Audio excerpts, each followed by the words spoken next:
Carrie, we know this was a very strange and unique season and an award ceremony as well this year. But what were your feelings handing over the award to Jordan under these strange circumstances?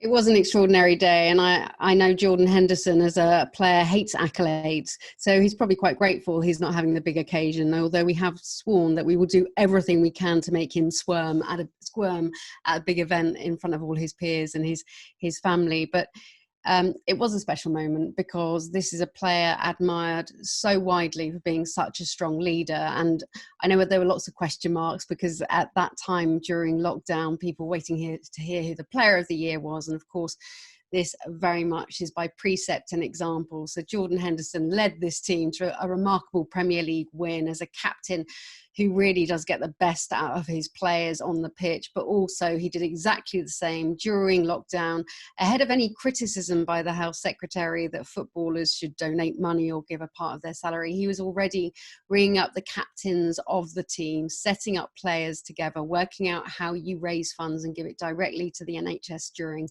the pandemic. And it's not just a collective now for lockdown or for the NHS. Players Together has now been used as a collective stronghold and force for good, as we've seen in the Black Lives Matters protest, which continues to resonate as we've seen the situation in the far right across the world. It's a powerful message that's resonating and really important for society at the moment.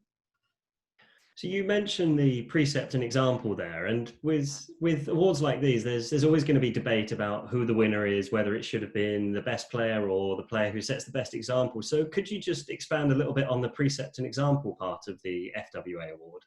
When the FWA award was established, it was important. It wasn't just a recognition for the performance on the pitch, but also what that player does off the pitch at the very top level. And this is why it's so important, because we all understand the pressure on players at the top. So it's even more impressive that, well, players are trying to excel and be the very best in the world. They also have time to give back to their community and also represent the game of football and the players in the game of football to the highest standard.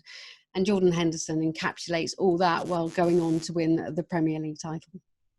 Is there a particular moment from Jordan Henderson during the 2019-20 season that stands out for you?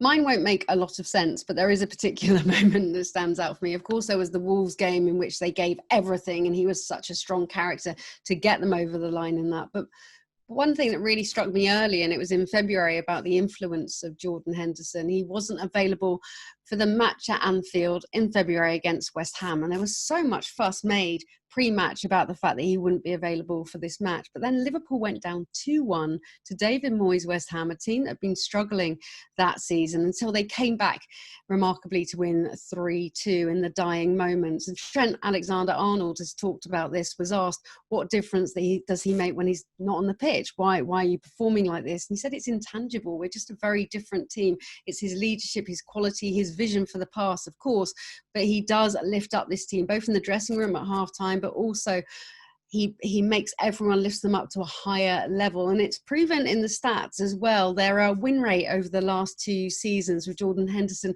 on the pitch up to the day they won the title, 76.5%. Without him, it drops all the way to 55.5%. Oh, so you're saying that you think he has as much an impact for his leadership and for his, for that part of his game as he does for his actual playing then?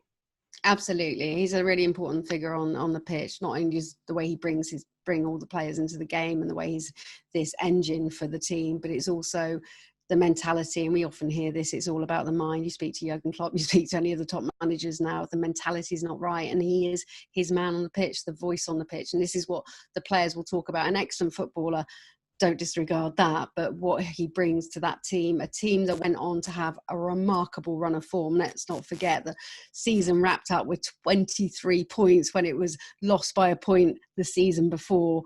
Remarkable. I think everyone came back from a lockdown and started looking at the table, and there was that moment. We're all in football, we all knew the stats, but I think it was 25 points, wasn't it, at that point? And how on earth in the Premier League, that closely fought league, but is this determination, this togetherness that got them over the line, and he was absolutely vital to that.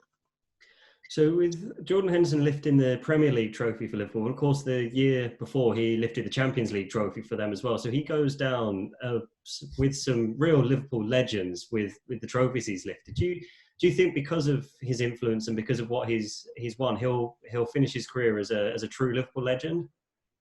It's decided, isn't it? And you have to look at the whole history. 5 years ago, he was made captain of Liverpool, pulling on those boots, lead heavy with expectation. And many people, didn't you? I pitied him. I was the poor man, great player, but who is ever going to replicate what Steven Gerrard did with that team? And not only did he rise to the challenge and the criticism, of course, but now those lead heavy boots, they just shuffle, don't they, with lightness as a captain as he lifts those trophies time and time again. And he's followed in Steven Gerrard's footsteps and winning the Footballer of the Year award as well. Steven Gerrard won it in 2009 as well. So another thing he's got up there with some of the Liverpool legends of the past. And this is the fact. Jordan Henderson lives and breathes at Liverpool. He's a Sunderland boy, but now very much one of Liverpool's own. And he talked of immense pride about being handed the Premier League trophy by Kenny Dalglish, of the fact that he went to replicate both of them by winning this award. And what's a really touching moment is when we actually handed him the Footballer of the Year award, we did ask for it back because it still had to be engraved, because of course we announced it the night before and went straight up to Liverpool to present it to him. And he said, can I just have it for one more day, because this means nothing if I don't have a photo of it with my teammates. And I said, that's the money shot. He's like, that's the only shot. That kind of sums him up as a person then. Absolutely. It meant everything to have a photo with his teammates, and they have taken a photo at Anfield, and it was a really, really lovely moment. But he wouldn't give it back to me until he had that. He had to share it with his teammates. What was nice as I arrived in Liverpool was talking to the team management, talking to Jurgen Klopp beforehand, and they just said that the dressing room were delighted for him, that they thought Kevin De Bruyne had won it, and there was a great delight that Liverpool had won it, but particularly their captain.